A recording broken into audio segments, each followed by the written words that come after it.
The vast majority of the general public believes that there are many different cultures that evolved separately, developed separately, and possibly share some traits only because of mere coincidence.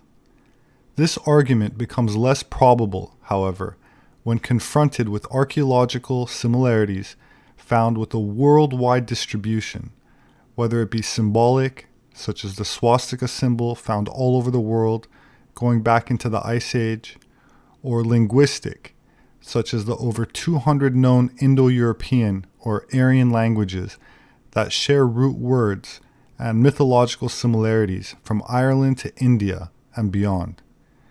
But what really makes the diffusionist argument self-evident is in the fossil and genetic record, because unlike the modern world's political environment, where anyone can identify with any gender they want, or where anyone can identify with any race they want just because they said so, that's not how it works in physical anthropology.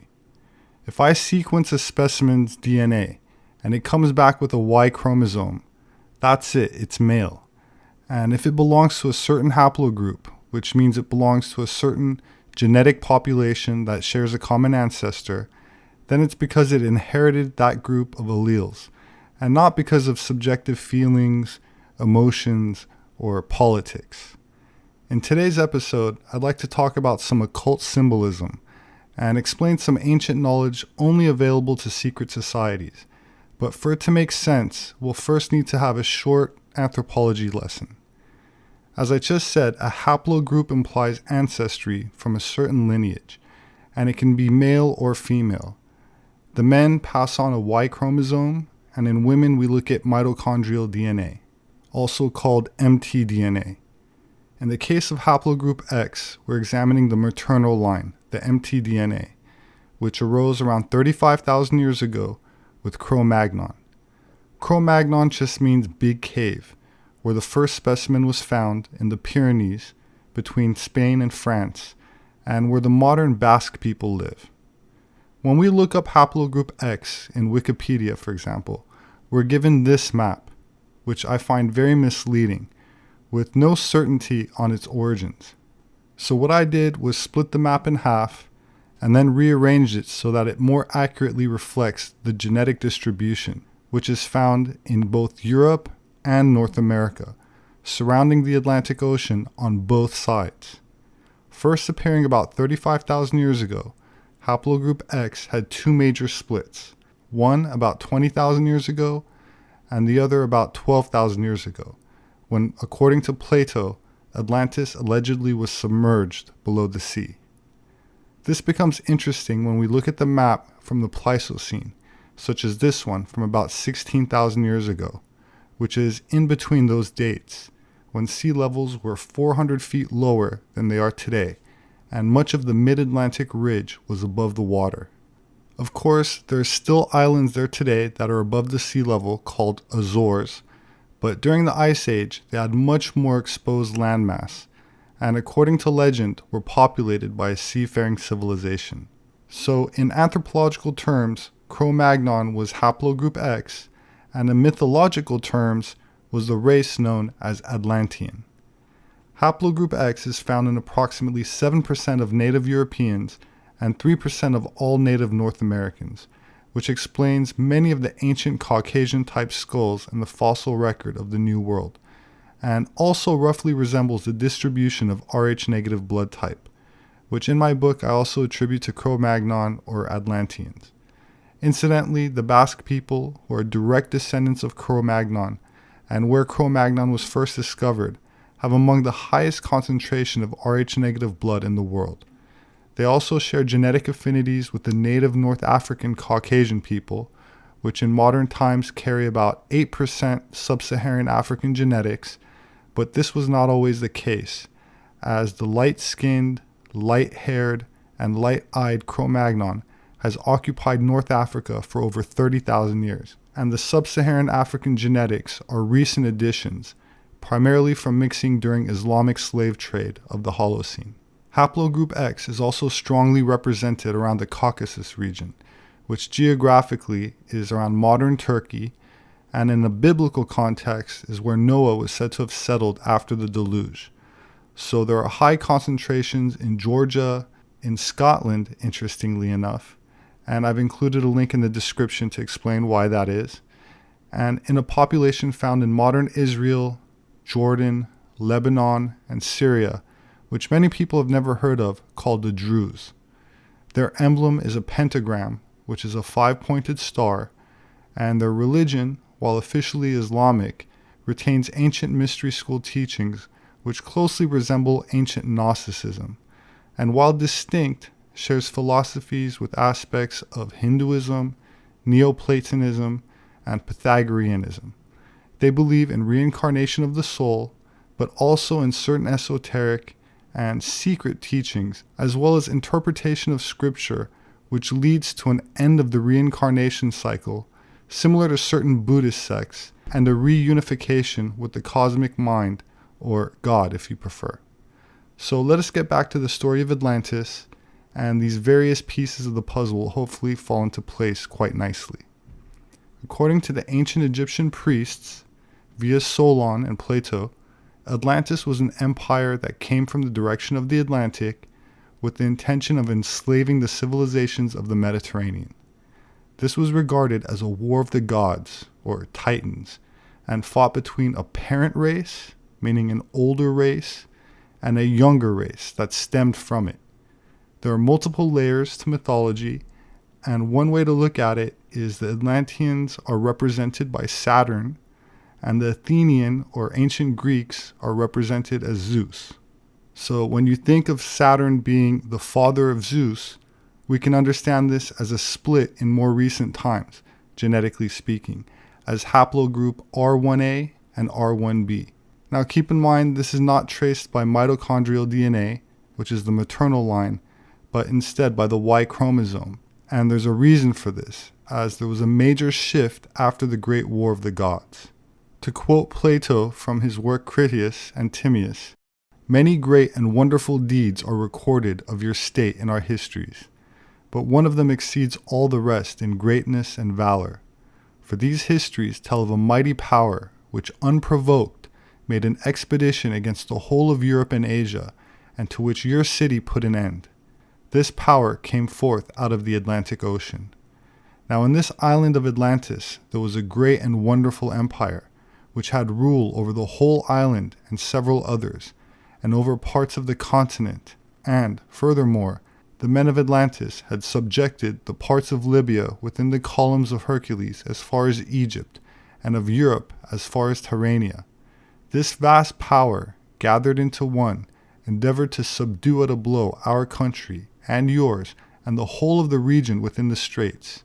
And then, Solon, your country shone forth, in the excellence of her virtue and strength, among all mankind. She was preeminent in courage and military skill, and was the leader of the Hellenes. And when the rest fell off from her, being compelled to stand alone, after having undergone the very extremity of danger, she defeated and triumphed over the invaders, and preserved from slavery those who were not yet subjugated, and generously liberated all the rest of us who dwell within the pillars. But afterwards there occurred violent earthquakes and floods. In a single day and night of misfortune, all your warlike men in a body sank into the earth, and the island of Atlantis in like manner disappeared in the depths of the sea." In ancient times, during the time of the Atlantean Empire, or the Golden Age, and keep in mind that in mythology Saturn ruled during the Golden Age, and during this time the rulers were female, and civilizations were organized around what we called matriarchy. There's much archaeological evidence for this, for example in ancient pre-Incan Peru, which I'll cover in a future video. There's no question that women were not only highly revered, but wielded all the power, and there are some very important reasons for this, which has been hidden from the public for many centuries and even millennia, and only survives in certain esoteric mystery schools and in what today is labeled as the occult. The Atlantean matriarchal civilization was represented by a serpent, as a serpent was associated with the ancient goddess religion, which required a priestess to achieve spiritual illumination and expansion. This can mean a snake, a dragon, or a sea monster. So when I say serpent, that's what I'm referring to.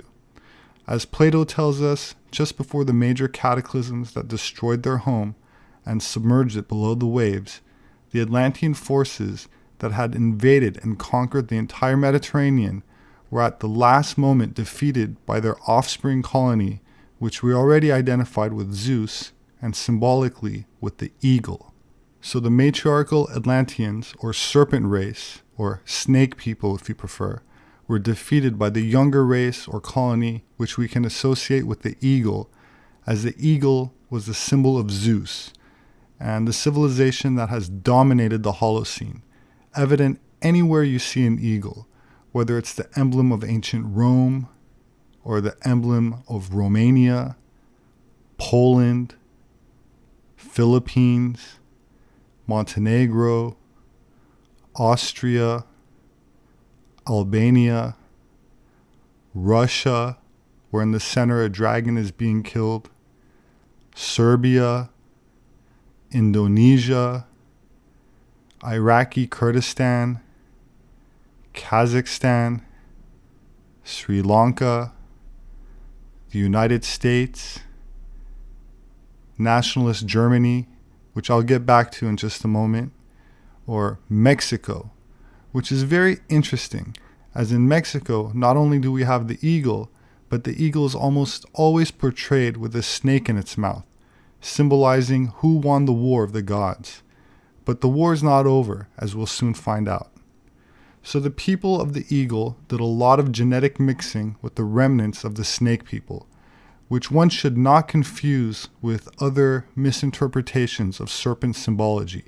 They were not reptilians, but the serpent represents prana, chi, orgone, vril, or life force that is brought about by esoteric practices and techniques with a priestess in the goddess role, harnessed and transmuted into higher spiritual energy.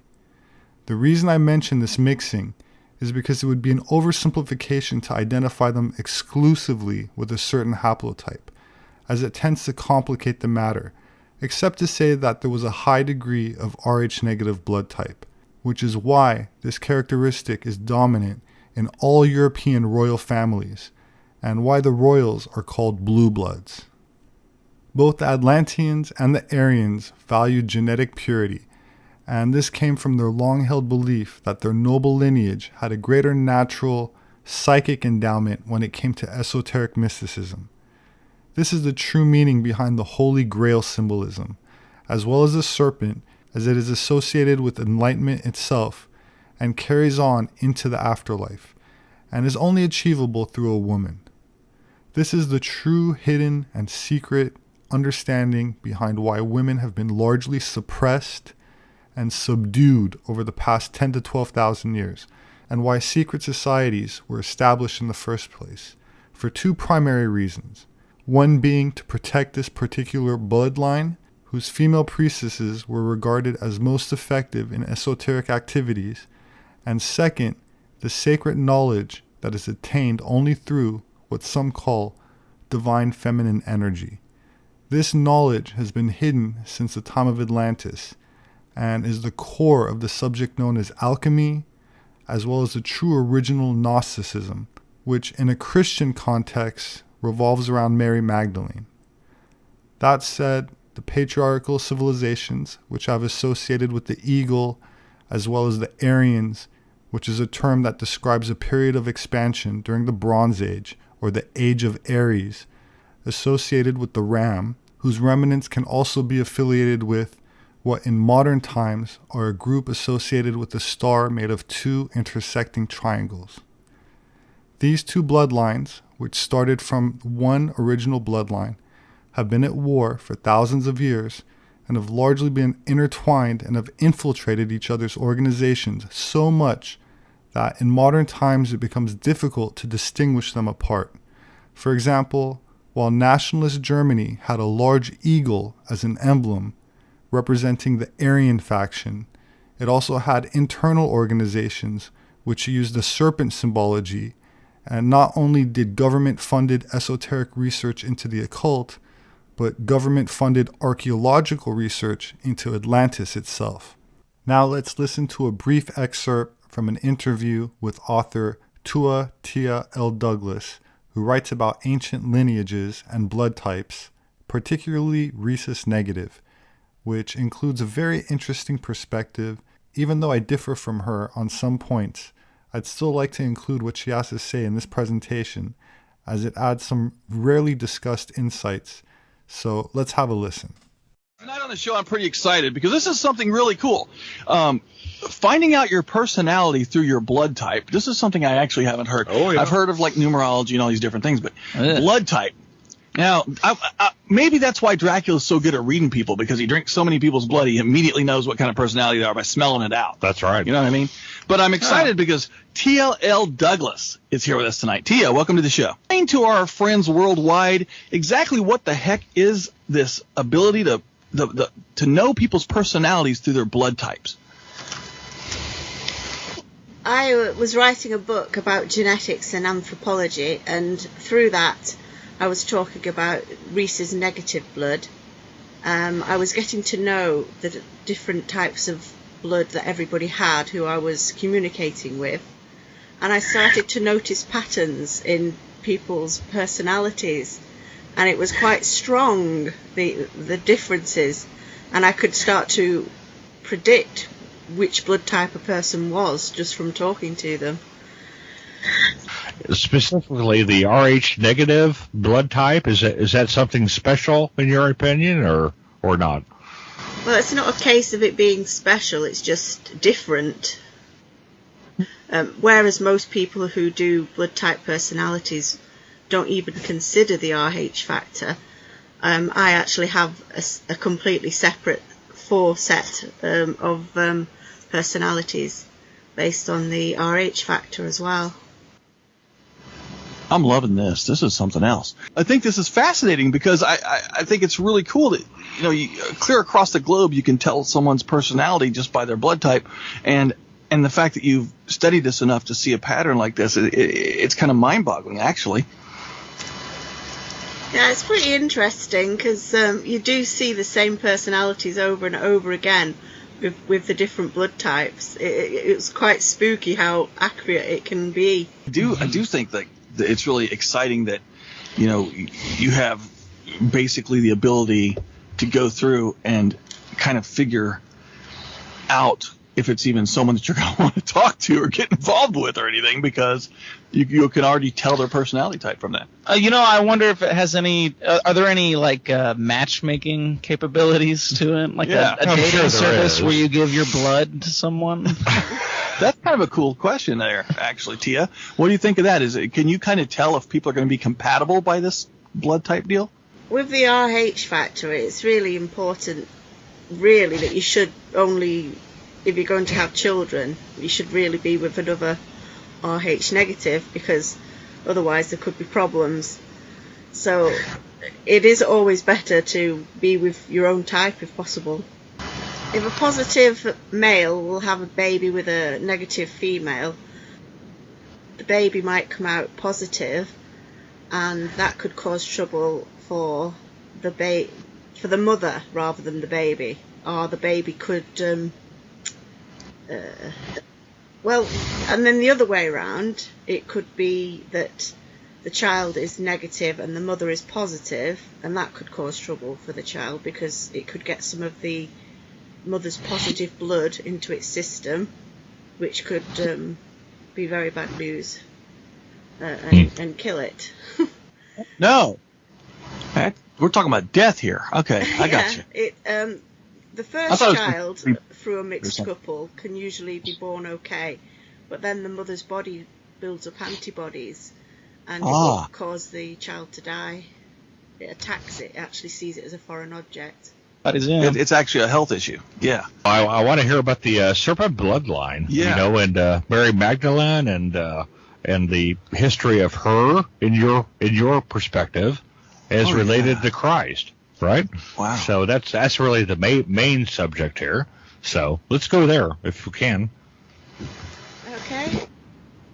Mary Magdalene and Jesus were actually Gnostics, not nothing to do with Jewishness or Christian. Well, obviously Christianity came about after Jesus, but all religions are based on Gnosticism and astrotheology. And Judaism was based on the age of Aries. So they have the ram, what do they call it? The shofar thing that they blow, the ram horn. And then when that religion ended, they moved into the age of Pisces, which is Christianity, and that's why they call Jesus the Fisher King, and he has a fish as his symbol because it's Pisces. Right. Oh. So these people who in the past were enlightened they sort of thought Jesus was an enlightened person, so they would use his image to set up the new religion for the new age of Pisces. It doesn't necessarily mean he was any different to anybody else, other than he had done the great work, which is a spiritual thing where you come to know yourself, you know. So it wasn't anything. He wasn't any different. He wasn't a god or anything like that. He was just a man. Okay. Basically an inspiration, kind of. Yeah, like philosophizer. or But something. but what about Mary? Well, she was his teacher. Okay. So she wasn't like a who was the prostitute? Which one was the prostitute? No, Mary Magdalene. Yeah, They say that's that. They say that she was a prostitute, but that's because they don't understand what the Great Rite is about. And the Great Rite is about tantric sex, where the female passes some of her energy to the male, and that causes his kundalini to rise up his spine and causes enlightenment. I think your kundalini just rose, Chris. You better watch yourself. I love this because this is really great. So Mary Magdalene was his teacher, but they got it wrong when they wrote about her, when they called her a prostitute, because they didn't understand the actual language or the actual right. what she was actually doing. I think, did Jesus have children? That's what I'm kind of leaning You're towards, jumping right? all over the place here. I'm still on Mary Magdalene. I'm enjoying finding out about her because shit's pretty cool. Why? Yeah, that is really cool. To hear that she, because people just didn't understand who she was. That's what I think is really cool. Tia, what kind of elaborate just a little bit before we jump to the children of Jesus. All right. Well, yeah. That Chris is hoping are alien grays. Let's take for a second and go back to Mary Magdalene. I'm really excited about this because do you think it's maybe just because they didn't understand her role or what she was to Jesus, and that's why they called her that? Or was it maybe just because people were jealous of her in those days? What do you think it was? Well, it's a case of there's been certain males who've tried to run things from the start, really, and they don't like it when women have any kind of power. Where was Mary Magdalene in Jesus's, life? Well, she would be equivalent to how a man and wife today. So that's all. She was just a wife. Not just a wife. I guess in those days they didn't have the traditional religious marriage ceremonies. It was more like a hand fasting. Gotcha. And and they did have children. Okay, so she was. And they did have children. Yes. Okay. How many? 6. Wow. And this runs into the serpent bloodline, correct? So. Well, yeah, they were of the serpent bloodline.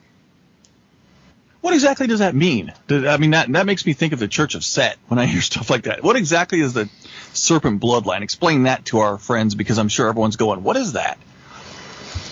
That particular bloodline had the serpent as their symbology. They weren't literally serpents or reptiles like David Icke says. It was a case of on their family crests and coats of arms they had salamanders, dragons, serpents, and it was all to do with the fact about this symbolism of the Kundalini energy when you're enlightened. Gotcha. Yeah. So when you say the secrets of the serpent or the serpent bloodline or anything like that, it makes me almost go back to the Garden of Eden and that whole lineage from that time. So that's why, because they're supposedly children of the serpent were the original, mankind, because they were tainted and changed by the serpent, quote unquote, all that biblical stuff. Mm-hmm. So that's why I really wanted to know, because it's kind of the serpent bloodline. It almost sounds like something kind of from a cool medieval movie. No, yeah, I was actually thinking Harry Potter. Slytherin. No, yeah, exactly, yeah. Slytherin, yeah. That's pretty cool. But yours is the closest because they have the symbolism and everything. So that's that they really go deep into blood relations too in Harry Potter. So. Oh, that's cool. Oh no, yeah, that's yeah. Tells you what I know. Can you trace that lineage all the way to today with the bloodline? Oh yeah. So Jesus has great grandkids running around, and one of them hopefully is not Donald Trump. It could be me, or you. It could be, or Alex. It could be, or Amanda. We just don't know, right? So I mean, how? Well, Tia might know. She might know. Yeah. Yeah, the families do know. The families do, but now you yourself, are you privy to that information, or they kind of kept you out of that? Oh yeah, I know. Yeah. I'm not going to press you to tell me. Why not? Because I know. Yeah, I want to know. If she wanted to tell us, it would have already been told. Well, I guess I'm wondering how many descendants. Well, it's got to be 16 or 17, right? Even more, maybe. 1,000? Yeah. There are about 10,000 bloodline families who are members of the bloodline family today. About 10,000. Well, and I love that. I love the fact that they're still around today. And is this true of a lot of bloodlines? Do you find? And let me ask you this: and I don't know if you use the Bible in any of this at all, because it seems like your version completely kind of kicks the Bible version out. But if all bloodlines came from one bloodline, that seems like a little mind-boggling to me, that now there's so many different bloodlines. How do you, when you trace something back, how do you find where the bloodline originated, and does it all lead back to one source, or does it lead back to many sources? And to add to that question, which is a pain, I know, a lot of people say that some of our lineage comes from, like, maybe not just other areas of the earth, but maybe even visitors to the earth, going back to Chris's alien thing. The Egyptians and the Toltecs and the Aztecs and all these people that had this amazing technology. And Mayans. Right, and the Mayans. I was getting ready to go there. No, you weren't. Does this all lead to these same places? Does it all go to one bloodline, or are these all maybe different bloodlines from different beings? Well, if you go far back enough, we're all from... The Earth was seeded from a star, a dying sun. So you could say in that case that we're all aliens in a way. But if you do go far back enough, the first bloodline was the serpent bloodline. But they decided when they saw they were evolved from aquatic apes rather than land apes, and it was in the Tigris region in. It's now called Iran. Gotcha. Okay. And then as they spread out further into the earth, they found some land apes that were sort of a bit like chimps or apes or gorillas are today, and they decided that they would try and mix some of their genes with these apes. And that's what created the Adams and the Eves. It wasn't an Adam and an Eve. It was Adams and the Eves. Okay. Oh, so like Neanderthals. That's why they say Neanderthals are like us, similar to a lot of us, but not exactly the same. Right. Or Cro-Magnon, any of those type of people. Yeah. Yeah, because I heard I don't know. Well, they're missing a chromosome or two, right? Like I've heard that some people have DNA of like Neanderthals and some people don't. Right. It goes back. Which I always, when I was a kid, I thought that everyone, it was just like a straight line. It wasn't like mixing and, Right. And I kind of thought as a kid maybe they're both right because you have both theories, the creationism versus the evolution. Yeah, where do you find all this information that you've gotten? Like, have you just looked it up and learned it, or is there a certain source that you go to? It's been passed down through the family, but they were actually the most advanced first humans and extremely intelligent compared to the land apes that they found and gave some of their genes to. It seems like a lot of times, for some reason, our modern age and our modern sciences and the way they teach us in school, they kind of want to look down on ancient civilizations. But the more we learn about ancient civilizations, the more we see, man, they were brilliant. I mean, the science was there, the technology was there. And I believe with Neanderthals, I mean, all the discoveries they made, they had to be intelligent beings. Well, I have a confession to make. I've But never you're heard Neanderthal? of a... Shut up. I've knew. never heard of an aquatic ape. Yeah, that's pretty cool. I've never heard of that. Oh yeah, I've heard of that. I mean, is that like, I don't know. Do you believe in any of the Atlantis stuff?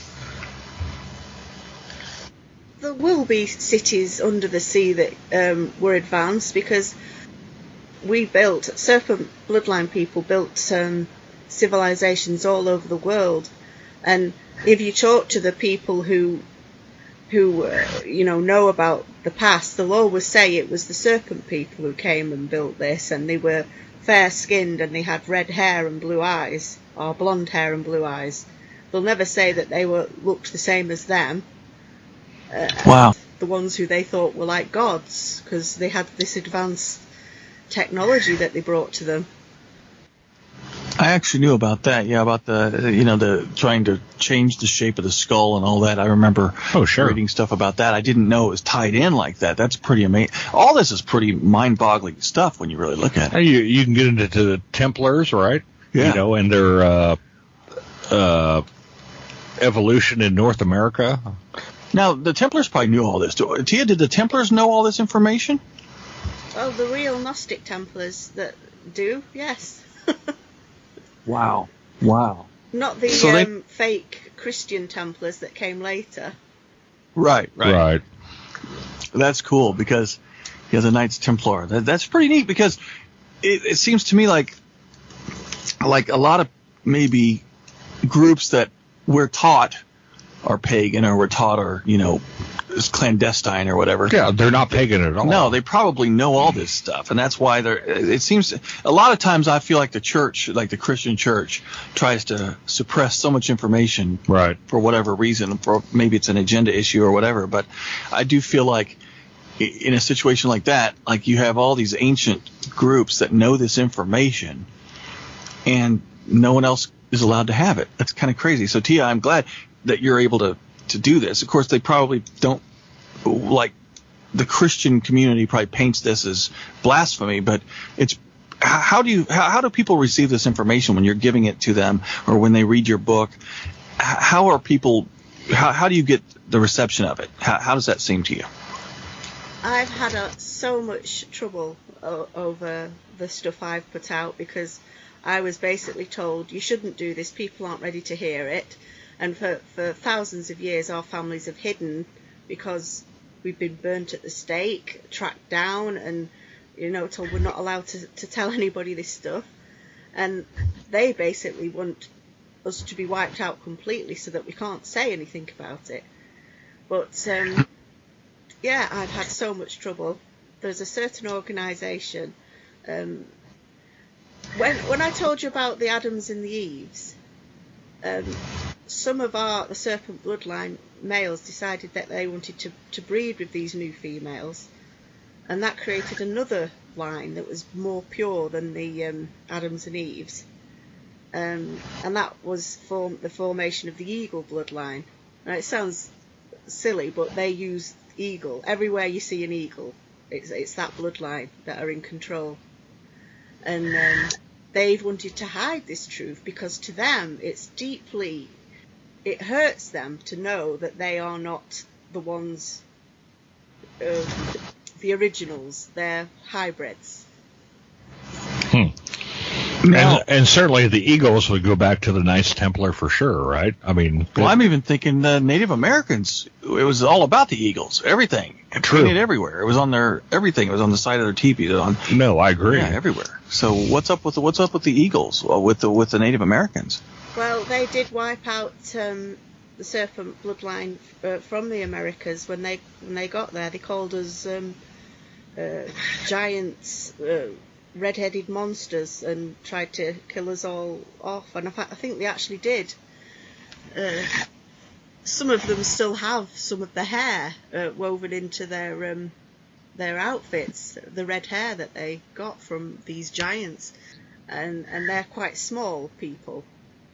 So a big, tall, white person with big limbs and everything would look like giants to them. Oh, there's plenty of evidence of them discovering giant bones of humans, all over North America. I mean, just recently we've had huge discoveries of giants. I was hoping those were Wookiees. No jokes. No, I agree. Serious. I agree. This is horrifying to know. It is horrifying, but it's also. I don't think it's horrifying. I It's love very Wookiees. interesting. Well, the horrifying part is that Genocide. the genocide yeah. of an entire bunch of people just because they had serpent blood. That's kind of awful. No, definitely. I mean, that seems to happen a lot throughout history. It does. Yeah. It seems like there's this group and they don't want the truth out, or they feel inferior and they have to just take out Pride. people. Yeah, A lot of pride. a lot of arrogance. Is what it sounds like. It's awful. Well, I'm sorry that your family's been suppressed for so many years. That's awful to you. But at the same time, I'm glad that you're out there doing this work and bringing this to the public. Oh, we love it. Yeah. There's so much to touch on. I wish, I don't know. It's You a lot. can get into the Cup of Christ, the Holy Grail. Yeah, tell me a bit about that. Oak Island. You have any info on Oak Island? You just took off with my Grail. I wanted to know about the Grail. Well, the Grail was Mary Magdalene. She was the first, because they said her womb was the Grail, the Holy Grail, because she produced the bloodline children. How the heck did King Arthur go looking for that? I think we're getting a little mixed up here, maybe. That's Go ahead, really Tia. cool. Yeah. Yeah. Well, they do the search for the Grail because they want to find the bloodline. I gotcha. So when they said because apparently there's some truth to the King Arthur legend about the search for the Grail, and if they were searching for this and it actually was a woman who I'm sure was deceased by that point, what were they looking for? Were they trying to find her remains? The bloodline, the children, I gotcha.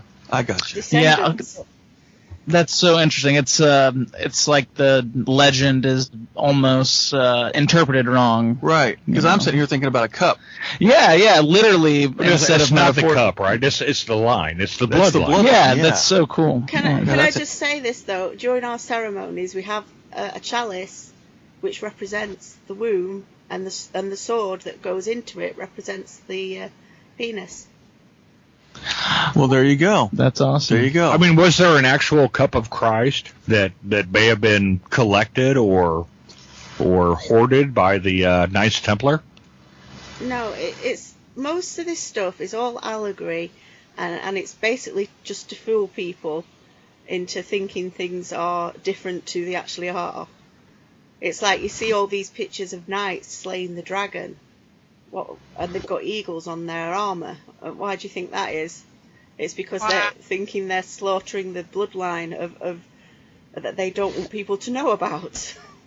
So King Arthur was going to go out and kill a bunch of people. Well, the weird thing, this kind of ruins Excalibur completely. But the weird thing about it is that it all kind of makes sense when you really look at it through this viewpoint of, because you go through, it is true. They're always, St. George is always, taking out the dragon and, things like that. And especially in European lore and everything seems to be tied into, always the holy knights taking out the bad dragons and the serpents. And, I agree completely. It could very well be that the, it's all symbolic. yeah, it's all symbolic. The Cup of Christ was not the Cup of Christ. It was the Vagina of Mary. the feminine the feminine aspect of Christ. No, I like that a lot because I love, looking at, because I just feel like writers in general always kind of have some kind of point they're trying to get across. Even the Bible itself is full of parables and this and that. I mean, we're not a beast with 7 heads cruising around. Well, if it's supposed to be a guidebook and all this, the Bible, then according to your interpretations, Tia, where does that leave, like, other people, like other bloodlines, and what's the end game? The reason why they've created these religions and made it so that all the men are in the power positions is because women are the ones who enlighten people. Like I've told you, it's the symbolic great rite with the chalice and the sword. It is the great rite is the thing that enlightens the male. And the more enlightened people there are in the world, the less they will need them and their religions, and it gives them power to have these religions where you give them money and go to them for your spirituality. If they're discovered that it's all nonsense and set up around astrotheology and that you've been lied to all along, it's going to make people very angry and they're going to turn against them. And there's only a small amount of them and a hell of a lot of people. So as soon as people know, they're not going to stand for it anymore. There's truth to that, yeah. Yeah, I mean, it scares me sometimes, though, because sometimes I feel like people can be really dug into their own version of reality, and even if it is silly to other people, for them, it's a part of them almost. So for them to change their mind on this particular subject, they've already invested so much of themselves into it that, like, I don't know, kind of like a pride thing we were talking about, admitting that they're wrong. Yeah, cognitive dissidence. Yes, that's exactly what I was looking for. Well, it's also, there's so many people you meet in religion who you say, the sky is blue, the sky is blue. No, it's not. It's purple with polka dots. The sky is blue. It's obviously blue. It's purple polka dots. Because they absolutely cannot change their opinion. This is how they were born and raised. We were born and raised Baptists. You cannot live your life. And it's like you cannot change their philosophies or their minds or what they believe. No matter if you have to show. Even if look, I've said it before. Even if they were sitting at a bar stool and Jesus came up and sat down and said, "You're an idiot. You're doing it all wrong," they still wouldn't believe it. They'd say, "You're an imposter," and slap him in the face and leave. Right. Because they can't handle anything different than their own small box that they see life in. And in order to understand what Tia is saying, or anybody for that matter that has different philosophies, you have to open your mind to it. You have to be like, hey, I'm not tied to this. I'm open to trying to find out the truth of the universe. For me personally, I want to find out any way I can what is the real meaning of life in the universe and what's going on out there. It all boils down to the divine phenomenon. That is a concept that goes through nature, religion, the entire deal. Well, religion, I think, is man-made, so it's something that goes through mankind, and then they turn it into like a religion, so to speak. Tia, your thoughts? Yeah, the divine feminine is the key to freeing people from this slavery that they're under through this eagle bloodline, because people actually think it's normal to live how we do now in this how do you say it? It's like a prison without being in a cage, because you're taught from when you're a child that you have to when you grow up you have to pay taxes and go to work and do this and do that to fit in, and they don't realize that all the other animals on the planet don't pay tax and have to do these things. But if you want to live on a piece of land, you have to do what they say. Otherwise, you can't. Right. As humans, we are not allowed to live on the planet without paying them taxes and without giving them what they want, which is like basically a life of slavery to them. It is. Is that our curse as humans? No, it has become our curse because there are certain people who run everything, and you might not think they're connected. You might think that the US was free when they got independence from the British Empire, but they never did because it's all run from Switzerland. And all of it, that the World Bank, everything is run from Switzerland by the same bloodline families that have been running it for thousands of years. All right, consider my mind blown. That's pretty tricky. It's like the female's always pushed down. Yeah. And I think this is pretty cool. And I think it's kind of interesting, too, because a lot of times these cells of people who are fighting against government regimes or whatever are named after females, like ISIS came out of nowhere. I don't even know. One day there was no ISIS. The next day there's ISIS. It's named after a female, which also, even though it may not be right, even though it may not be like something where someone knows why it was named that. Someone gave it that name, and I'm sure there was symbolism involved in that too. No, yeah, and that makes me think about America as a whole and how much we worship the eagle. Like, I'm pretty sure the eagle is like a extremely protected in America, but it's not an endangered species anymore. I'm still here. God, they almost killed it here in Missouri, but I absolutely love eagles as creatures. I love all the creatures. Yeah, but I also like serpents. I like it all. So. That's what I was going to say. I like the snakes too. But as far as bloodlines go, this all makes perfect sense. That said, we can now start the actual topic of today's episode, which revolves around the concept of Lucifer. As many people are aware, the word Lucifer simply means light bearer, and is a Latin name for the planet Venus in its morning appearances, as it's the first visible bright star one sees before the sun rises. In a mythological and religious context, it is associated with a variety of goddesses, which all are aligned with the planet Venus. One of the symbols associated with the goddess is called the Rose of Venus, or the Pentagram of Venus, because every 8 years it makes a pentagram shape in the sky when you trace its orbit. This is the same pentagram, or five-pointed star, used by the Druze people that I mentioned earlier, as well as other occult organizations. It is also why goddesses such as the Sumerian Inanna or the Babylonian Ishtar is represented by an 8-pointed star for the 8 years. So the number 5 and the number 8 is closely associated with Venus and therefore the goddess. I'd also like to point out that for every 8 Earth years, Venus goes around the sun 13 times. And the number 13 is also associated with the lunar cycle, another goddess affiliation, and why the number has been deemed as evil, unlucky, or in some cases banned outright. The word Satan means adversary, and from the perspective of the patriarchal civilizations, the secrets of the goddess were to be demonized and hidden, which is what was behind things like the burning of the witches and genocide of the Cathars, who were Gnostics. And gnosis just means knowledge or wisdom, but not the kind from books, but the enlightenment that comes from sacred union with a goddess. The imagery of a horned deity can be traced back to the god Pan, where we get the term for horny from, as he was also affiliated with carnal acts, which is part of the goddess mysteries. So you'll come to find that much of what is called evil or forbidden, including in the Garden of Eden, is because it hides a valuable treasure. The same way that modern Islamic republics hide a woman from head to toe under a black cloth, something that was never done during the time of the Prophet Muhammad.